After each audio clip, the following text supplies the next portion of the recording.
اور سلیمان کے لیے ہم نے ہوا کو مسخر کر دیا تھا.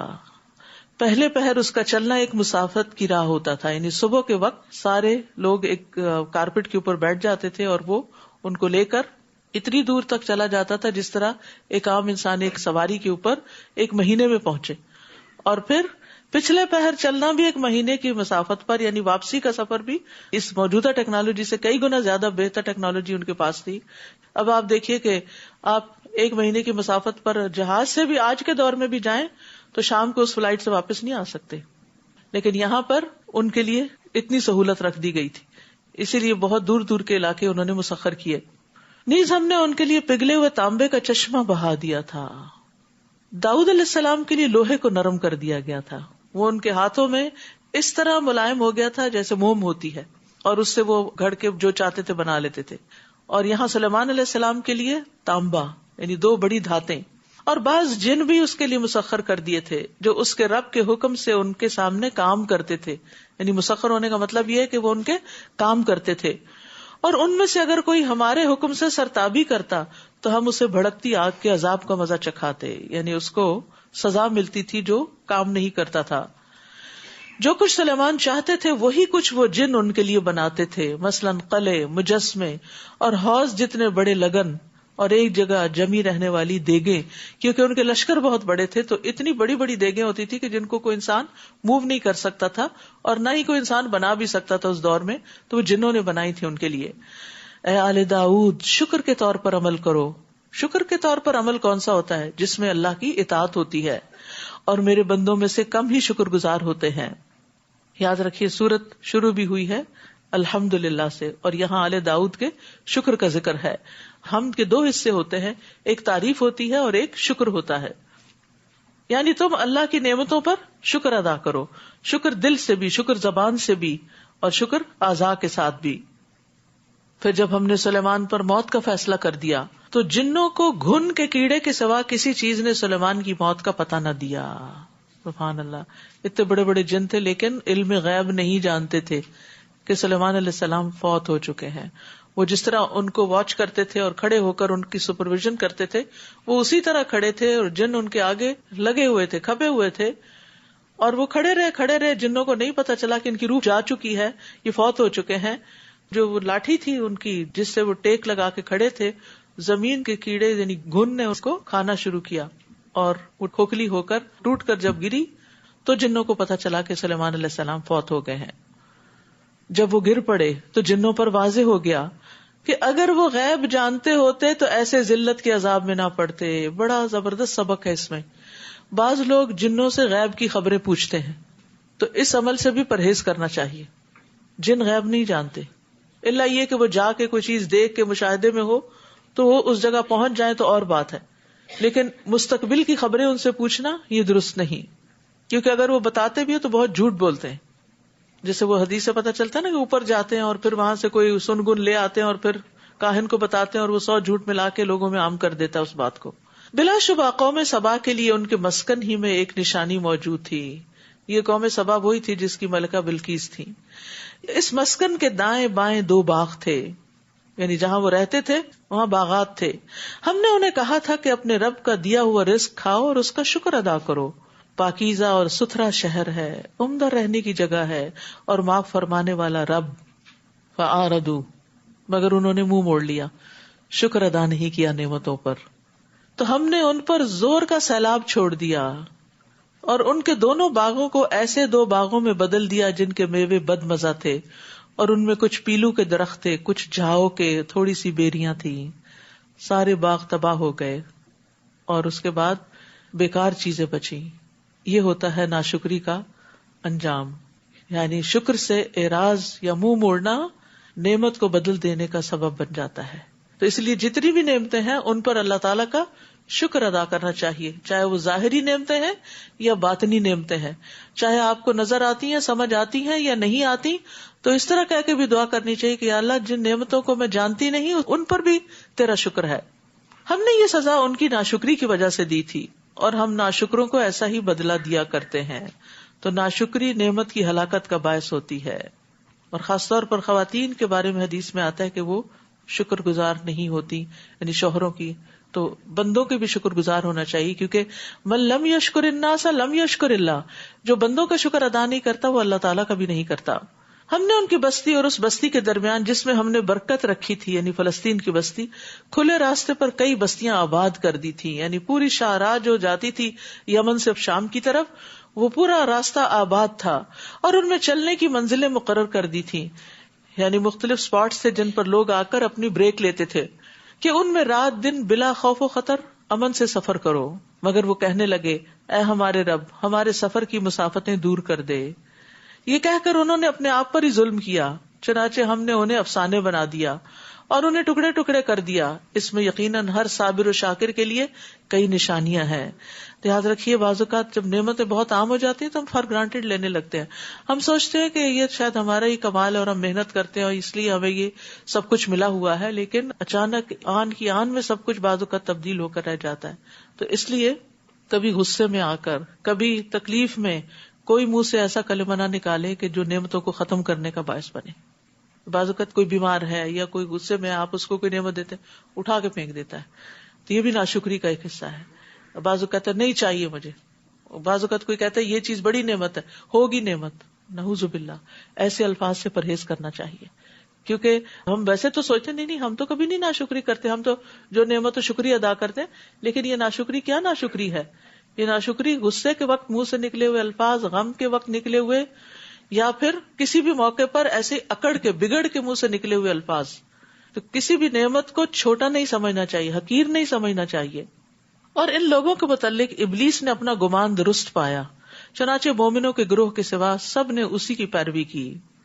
اصل میں ابلیس نے جب یہ کہا تھا نا مجھے مہلت دی جائے، میں سب لوگوں کو بہکاؤں گا، تو اس کو اتنا یقین نہیں تھا کہ شاید سبھی بہک جائیں گے، لیکن اس کا گمان تھا کہ میں یہ کام کر سکوں گا. اور اس کے گمان کی تصدیق ان لوگوں نے کر دی کہ اس نے اپنا وار چلایا اور وہ چل گیا، جس کا اس کو خود نہیں پتا تھا. اور شیطان قیامت کے دن بھی خطبہ شیطان جو ہے اس میں کیا کہے گا؟ میں نے وعدہ کیا تھا مگر میں نے خلاف ورزی کی اور میرا تم پہ کوئی غلبہ نہیں تھا. ما کان لی علیکم من سلطان.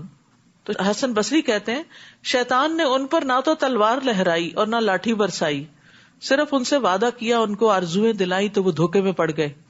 اور اس نے جو امیجن کیا تھا یا جو سوچا تھا کہ میں اس طریقے سے ان کو بہکا لوں گا تو وہ اس کا وار چل گیا.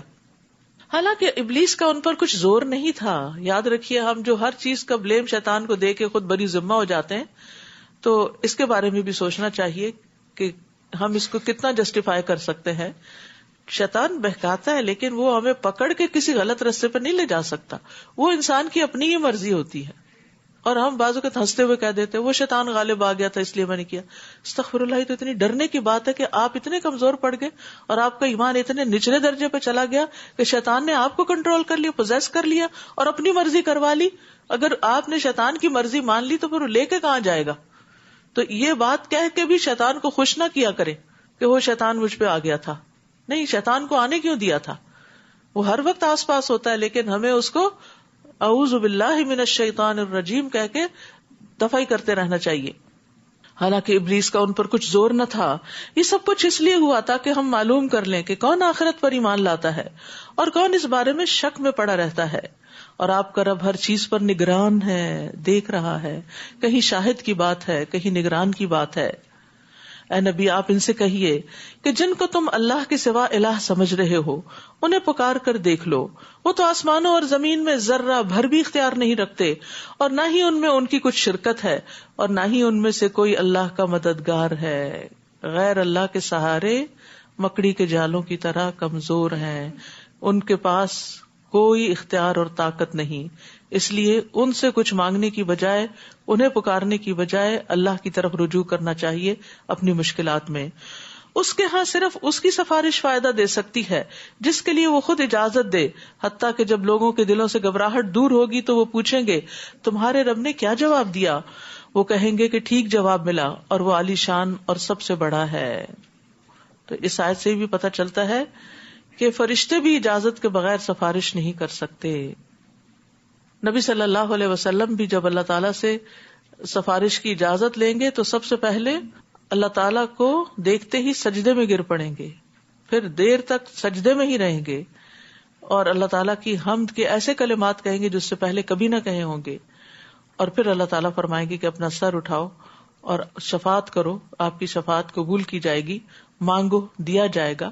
تو آپ فرماتے ہیں پھر میں اپنا سر اٹھاؤں گا اور اپنے رب کی ایسی حمد و ثنا کروں گا جو وہ مجھے سکھائے گا. پھر میں شفاعت کروں گا اور میرے لیے حد مقرر کر دی جائے گی اور میں اس کے مطابق جہنم سے لوگوں کو نکال کر جنت میں لے جاؤں گا.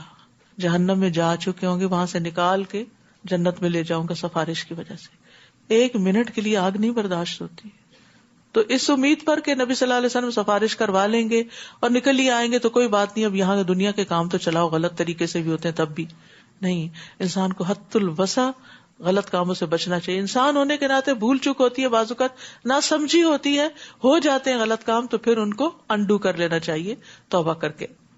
قل من یرزقکم من السماوات والارض، آپ ان سے پوچھئے کہ آسمانوں اور زمین سے تمہیں کون رزق دیتا ہے. آپ کہیے کہ اللہ ہی رزق دیتا ہے، اور ہم میں اور تم میں سے ایک فریق کی ہدایت پر یا کھلی گمراہی میں پڑا ہوا ہے. آپ ان سے کہیے کہ اگر ہم جرم کریں تو اس کی باز پرس تم سے نہیں ہوگی، اور جو کچھ تم کر رہے ہو اس کی باز پرس ہم سے نہیں ہوگی. آپ کہیے کہ اللہ ہم سب کو اکٹھا کر لے گا، پھر ہمارے درمیان انصاف سے فیصلہ کر دے گا، اور وہی فیصلہ کرنے والا ہے اور وہ سب کچھ جاننے والا ہے. آپ ان سے کہیے مجھے وہ ہستیاں دکھاؤ تو صحیح جنہیں تم نے اللہ کا شریک بنا کر اس سے ملا دیا.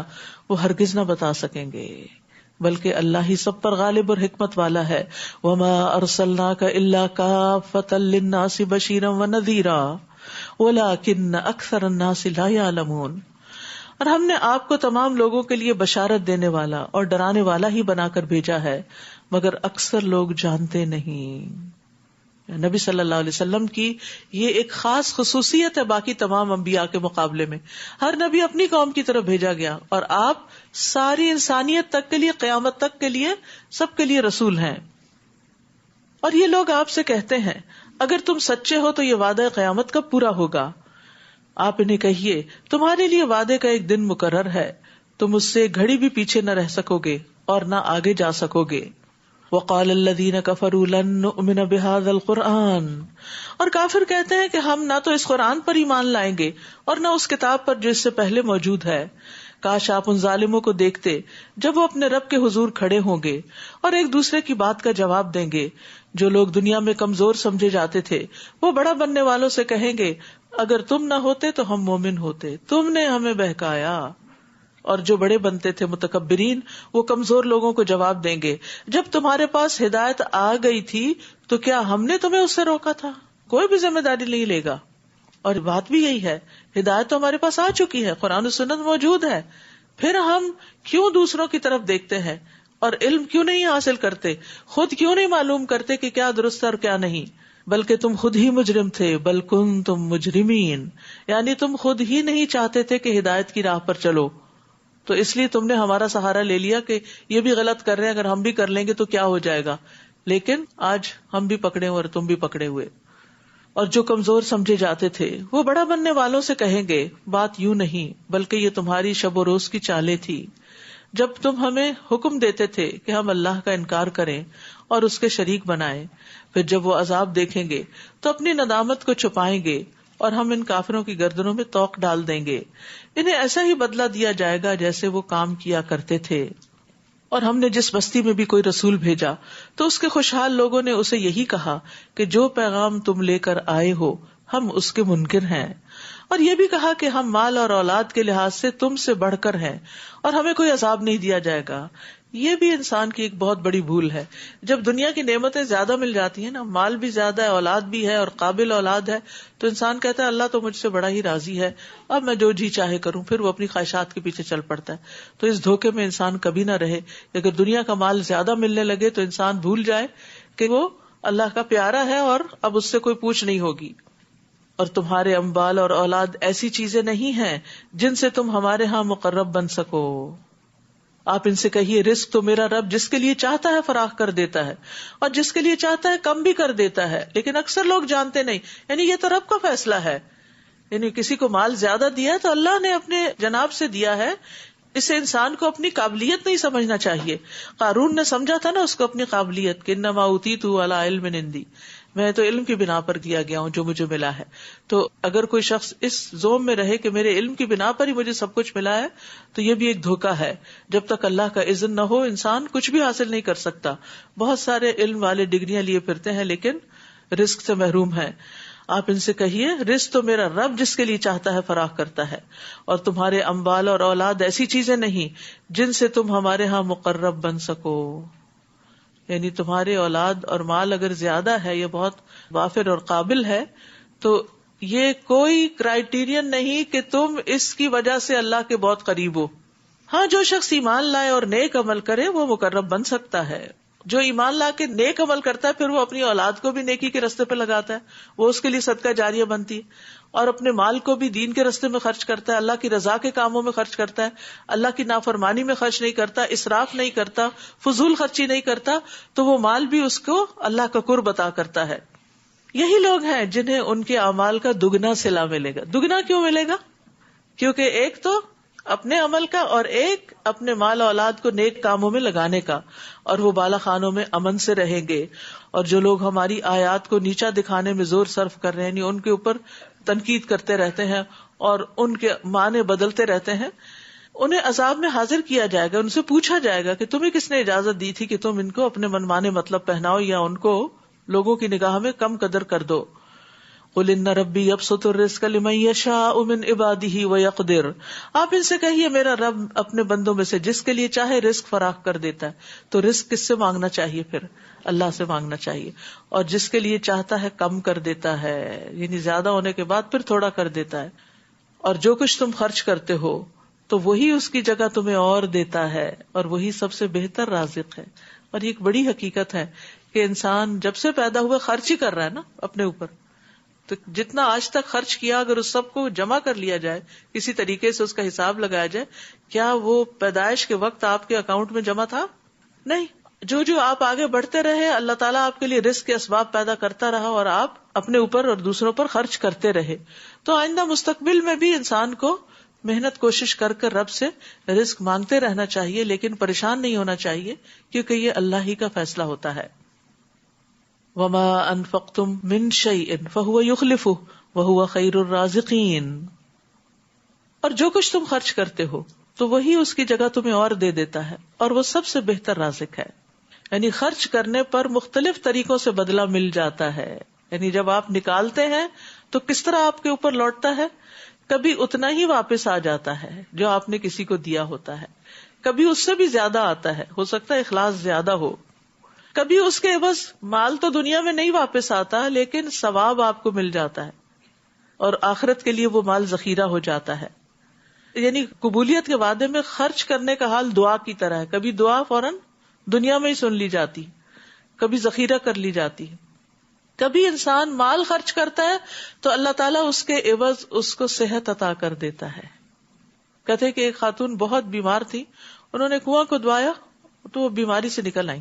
تو اسی طرح کے واقعات سنتے رہتے ہیں کہ کوئی خاص کام کیا, کسی خاص چیز میں خرچ کیا, اور بعض اوقات ایک نہیں کئی کنویں بھی آپ کھدواتے ہیں لیکن اثر نہیں بھی ہوتا, کیونکہ اللہ تعالیٰ سمجھتا ہے زیادہ بہتر کہ آپ کو آج سے زیادہ آخرت میں زیادہ ضرورت ہے, تو وہ آخرت کے لیے جمع کر لیتے ہیں. اور لوگ اس نقطے کو نہیں سمجھتے اور مایوس ہو جاتے ہیں. یعنی ہم دعائیں کرتے ہیں, ہم خرچ کرتے رہتے ہیں, صدقہ کرتے رہتے ہیں, لیکن پھر بھی کوئی مصیبت آ جاتی تو ہم کہتے ہیں وہ حدیث کہاں گئی کہ صدقہ بلاؤں کو ٹالتا ہے, تو پھر یہ کیوں آ گئی؟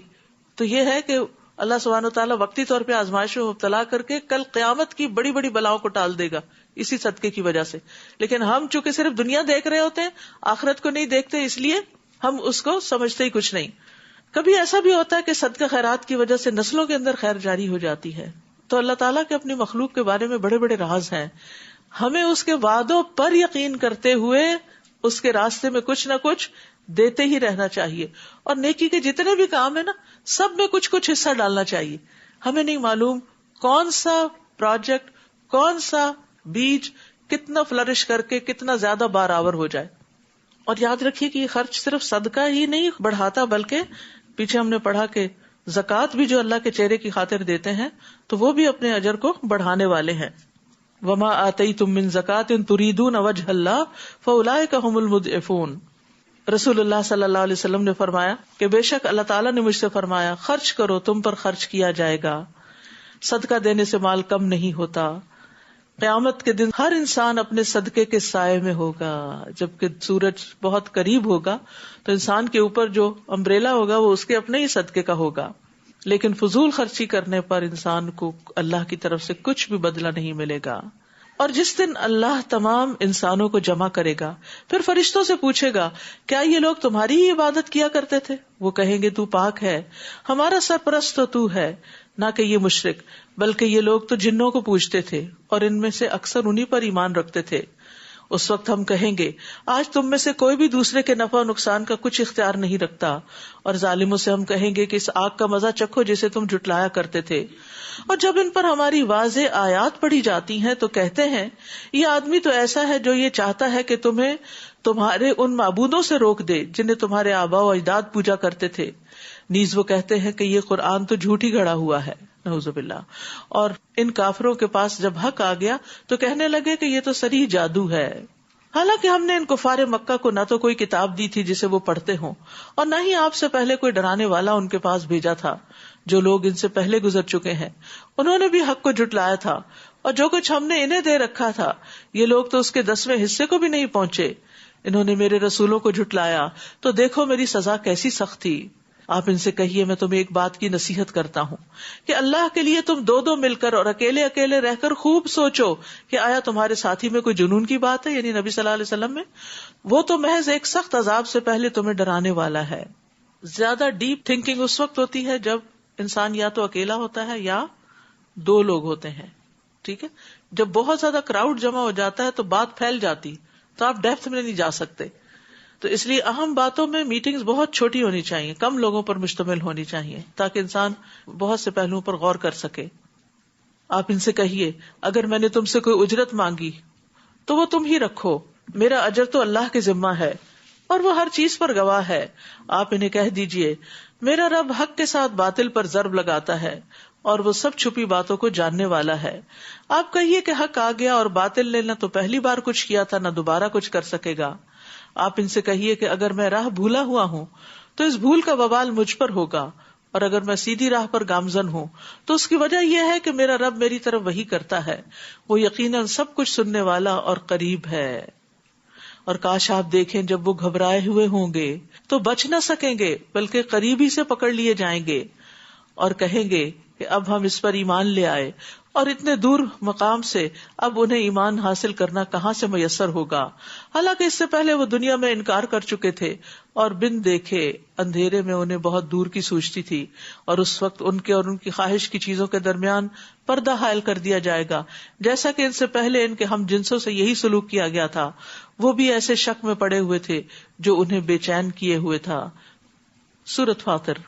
بسم اللہ الرحمن الرحیم. الحمد للہ فاطر السماوات والارض جاعل الملائکۃ رسلا اولی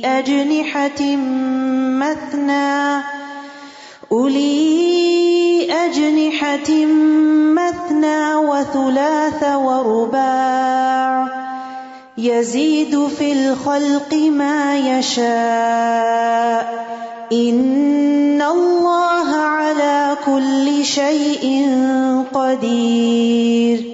شروع کرتی ہوں اللہ کے نام سے جو بے انتہا مہربان نہایت رحم فرمانے والا ہے. سب تعریف اس اللہ کے لیے ہے جو آسمانوں اور زمین کو پیدا کرنے والا اور فرشتوں کو پیغام رساں بنانے والا ہے. فرشتے جن کے 2 3 اور 4 بازو ہیں، وہ اپنی مخلوق کی ساخت میں جیسے چاہے اضافہ کر دیتا ہے کیونکہ وہ ہر چیز پر قادر ہے.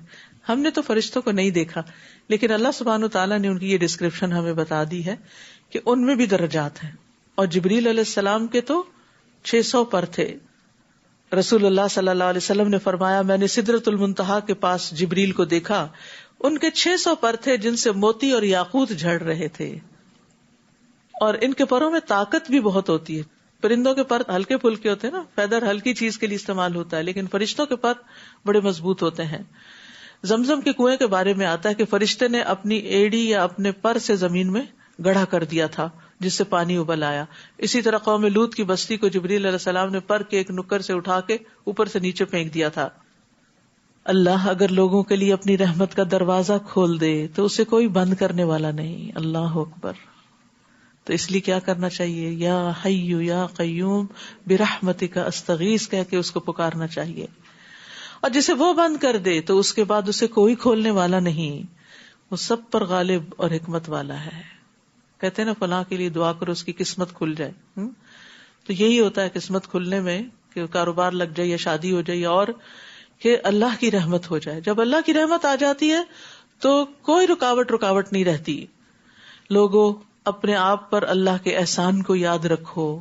کیا اللہ کے سوا کوئی اور خالق ہے جو تمہیں آسمان اور زمین سے رزق دے؟ یعنی اللہ کو چھوڑ کے، اللہ کو بھول کے کسی اور کو پکارو گے؟ کوئی اور کام آئے گا؟ اس کے سوا کوئی الہ نہیں. پھر تم کہاں سے دھوکا کھا جاتے ہو؟ اے نبی، اگر ان لوگوں نے آپ کو جھٹلایا ہے تو آپ سے پہلے بھی رسولوں کو جھٹلایا جا چکا ہے، اور سب کام تو اللہ ہی کی طرف لوٹائے جائیں گے. لوگوں، اللہ کا وعدہ سچا ہے، لہذا تمہیں دنیا کی زندگی دھوکے میں نہ ڈال دے، اور نہ ہی اللہ کے بارے میں دھوکہ باز شیطان تمہیں دھوکہ دینے پائے. دنیا کی زندگی کا دھوکہ کیا ہے کہ انسان جب نعمتیں ملتی ہیں اس کو پا کے سمجھتا ہے یہ ہمیشہ میرے پاس رہیں گی، لیکن ان میں تبدیلی ہوتے دیر نہیں لگتی. یعنی دنیا میں کھو کے نہ رہ جانا. اور اللہ کے بارے میں دھوکہ کیا ہوتا ہے؟ جو مرضی کر لو، اللہ تو غفور الرحیم ہے. اور اللہ تعالیٰ کی دوسری صفات ہم بھول جاتے ہیں. شیطان یقیناً تمہارا دشمن ہے.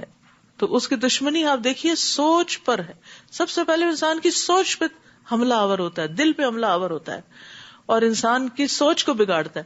اور جب انسان کی سوچ بگڑ جاتی ہے تو اس کی گفتگو بھی خراب ہو جاتی ہے اور اس کے عمل بھی غلط ہو جاتے ہیں. تو اس لیے شیطان سے بچ کے رہنے کی بات کی گئی ہے. شیطان یقیناً تمہارا دشمن ہے، فاتخذوہ عدوا، لہذا اسے دشمن ہی سمجھو. وہ تو اپنے پیروکاروں کو صرف اس لیے بلاتا ہے کہ وہ اس کے ساتھ دوزخ میں جائیں. تو بندہ اللہ کی اطاعت کرے، شیطان کی اطاعت نہ کرے. الذین کفروا لہم عذاب شدید، جو لوگ کافر ہوئے انہیں سخت عذاب ہوگا، اور جو لوگ ایمان لائے اور نیک عمل کیے ان کے لیے بخشش اور بہت بڑا اجر ہے. بھلا جس شخص کا برا عمل خوشنما بنا دیا جائے اور وہ اسے اچھا سمجھنے لگے، اس کی گمراہی کا کوئی ٹھکانہ ہے؟ اللہ تعالیٰ اسی طرح جسے چاہتا ہے گمراہ کرتا ہے اور جسے چاہتا ہے ہدایت دیتا ہے. لہٰذا آپ ان پر افسوس کے مارے اپنے آپ کو ہلکان نہ کریں. جو کچھ وہ کر رہے ہیں اللہ یقیناً انہیں خوب جاننے والا ہے. اللہ ہی تو ہے جو ہوائیں بھیجتا ہے تو وہ بادل اٹھا لاتی ہیں، پھر ہم اس بادل کو کسی مردہ بستی کی طرف چلا کر لے جاتے ہیں، اور اس زمین کے مردہ ہونے کے بعد پھر سے اسے زندہ کر دیتے ہیں. انسانوں کا جی اٹھنا بھی اسی طرح ہوگا.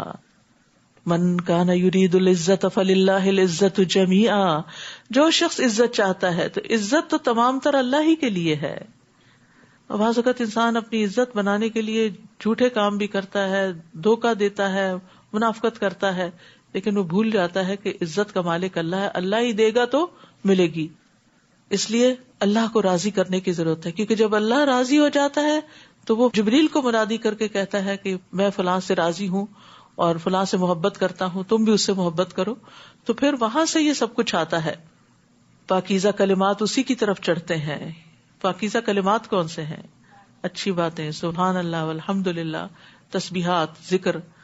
اور صالح عمل انہیں اوپر اٹھاتا ہے. یاد رکھیے خالی باتیں بھی کافی نہیں ہوتی جب تک عمل نہ ہو. عمل اوپر لے جائے گا ان کو. گویا ذکر بھی اس وقت زیادہ فائدہ دیتا ہے جب انسان عمل بھی اچھے کرے. کیونکہ بعض اوقات ہم کہتے ہیں ہم نے یہ بڑا وظیفہ کیا، ہمارا وظیفہ کام نہیں آیا.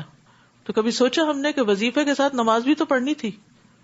یعنی بہت سارے ہماری جو مشکلات ہیں ان کے پیچھے وجہ یہ ہوتی ہے کہ ہم اپنی نمازوں کی صحیح حفاظت نہیں کر رہے ہوتے، پابندی نہیں کر رہے ہوتے. اس سے گھروں میں نحوست ہوتی، مشکلات آتی ہیں، پریشانیاں آتی. پھر ہم نمازیں پڑھنے کی بجائے وَاسْتَعِينُوا بِالصَّبْرِ وَالصَّلَاةِ کی بجائے کیا شروع کر دیتے ہیں؟ وظیفے شروع کر دیتے ہیں. اور پھر جب ان کا کوئی اثر نہیں ہوتا تو پھر دین سے ہی باغی ہو جاتے ہیں. تو یہ بہت اہم بات ہے کہ پاکیزہ کلمات اسی کی طرف چڑھتے ہیں اور صالح عمل انہیں اوپر اٹھاتا ہے. یعنی قبولیت بھی جب ہی ہوگی. اور جو لوگ بری چالیں چلتے ہیں تو ایسے لوگوں کے لیے سخت عذاب ہے اور ان کی چال ہی برباد ہونے والی ہے.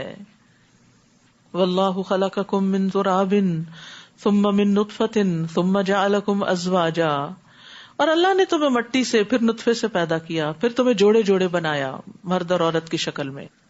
جو بھی مادہ حاملہ ہوتی ہے یا بچہ جنتی ہے تو اللہ کو اس کا علم ہوتا ہے، اور کوئی بڑی عمر والا جو عمر دیا جائے یا اس کی عمر کم کی جائے تو یہ سب کچھ کتاب میں درج ہے. اللہ کے لیے یہ بات بالکل آسان ہے، یعنی عمر زیادہ کرنا یا کم کرنا یہ سب کچھ اسی کے اختیار میں ہے.